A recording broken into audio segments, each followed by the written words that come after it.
city of Pesari is no more with this personality who sends. Still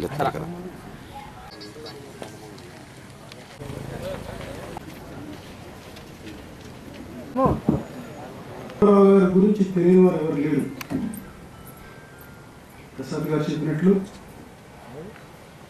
ఆయన ఏ పదవిని స్వీకరించిన క్లుప్తంగా చెప్పాలంటే governor lions, member of 2 prestigious national committees on legal reforms, the Malimath committee and the Jagannatha Rao committee.